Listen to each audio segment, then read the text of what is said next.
Qardaşlar var içimizdə namaz qılmırlar, onlara bir nəsiyyət edirəm. Qardaşlar, namaz İslamın dayağıdır. Namaz İslamın ikinci ərkanıdır. Və namaz qılmayan bir kəsin İslamda sabit qalması da demək olar ki, mümkünsüzdür.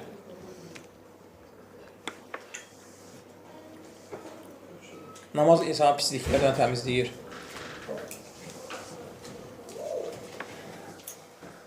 Nəinki namaz qılmamaq. Allah Subhanahu Quranda namaz qılıb, lakin namazda səhlənkar olanları qınayır. Namaz qılıb, amma namazda səhlənkar olanları Allah Teala qınayır. Namazda səhlənkar yanaşanları. Həmçinin hədislərdə gəlməkdədir, namazdan oğrayanları, fikri ora-bura yayınıb, diqqəti başqa yerdə olub, ona qayıtmamaq. Namazı istər dəst namazında, namazın olsun, səhlənkar yanaşan, Allah Teala qınayır bunları. Nəyin ki, namaz qılmayanları. Baxın, biraz öncə dedik, məsələdə danışdıq ki, küfür olub-olmaq məsələsi. Siz o tərəfə yanaşmayın ki, səhlənkarlıqdan tərk edən kafir deyil, məsələn, orasına baxmayın. Siz baxın ki, alimlərdən nə qədəri onu da belə kafir görüblərsə, orasına baxın.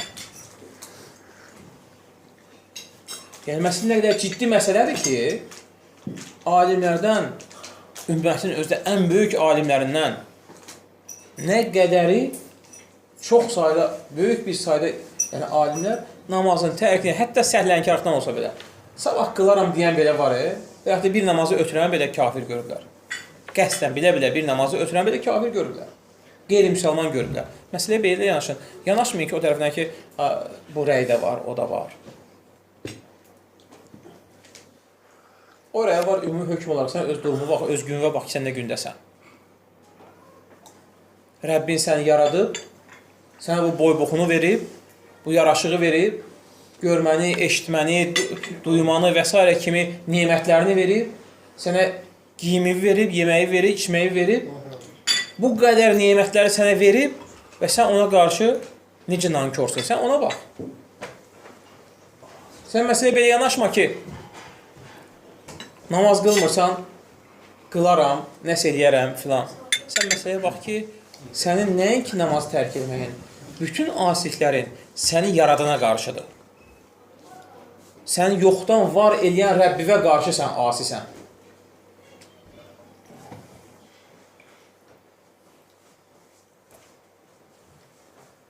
Bir az Allahın verdiyi mülkdən xərcləyib bir maşın alanda və yaxud da hər hansı bir şey, bir saat alırsan, istəyirsən saat işləsin. İşləməsə, aparıb təmirə verirsən. İstəyirsən ki, pul verirsən, xərc qoymuşsan, istəyirsən ki, faydalı olsun sənin üçün. Hansı ki, o mülkü də Allah Teala vermişdir, bu da Allahın verdiyi mülkdür. Hərçən ki, səndədir. İstədiyinə verir, istədiyindən də alır.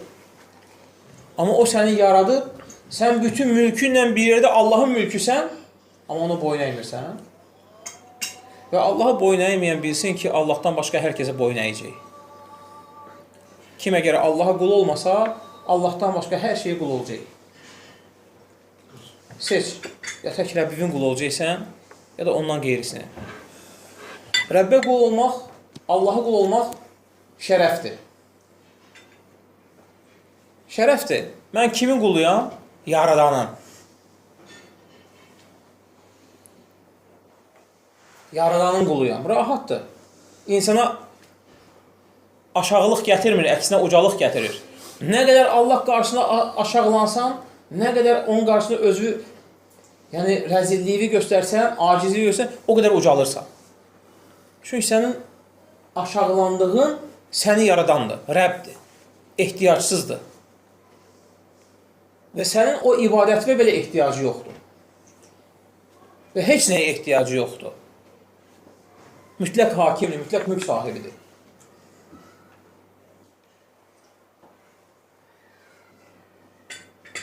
Üstə gəl, əlavə olaraq o ehtiyacsız olan Rəbbin sənin bu əməlin qarşılığında sənə əta eləyir yenə. Bu dünyada və etdiyin əməllərin müqabilində də axirətdə eyni. Namazı qılırsan, Niyyətin Allah üçün, lakin nəticəsi özünə qayıdaraq.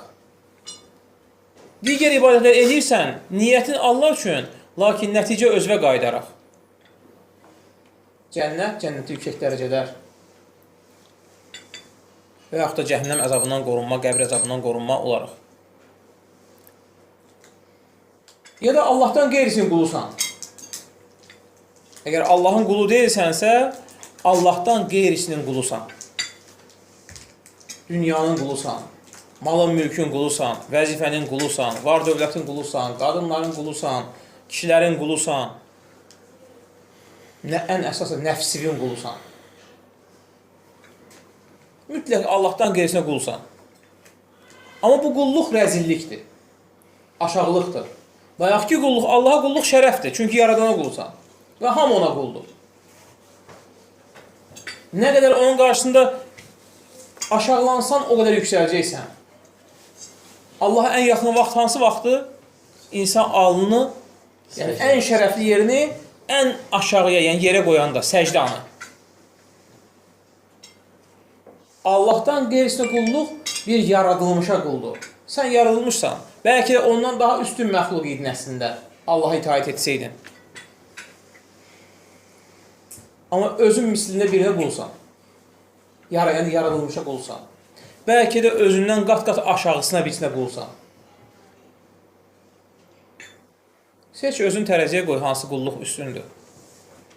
Onsuz bir insan qulluqdan kənara çıxa bilməz. Bu dünya həyatı mütləq insan qulluğu ilə keçir. İstənilən halda qulsan, amma birində şərəfli bir qulluqdur, digərində aşağılıqdır, rəzillikdir. Və digərində aqibət baxımından da, dünya baxımından rəzillik, aqibət baxımından da Allah qorusun cəhənnəm odudur. Yəni, sən öz əməlinlə bu dünyada ya Allahın rəhmətini qazanırsan, ya Allahın qəzəbini qazanırsan. Bax, seç hansı sənin üçün xoşdursa, Allah bizim hamımız haqqı hidayət eləsin. Allah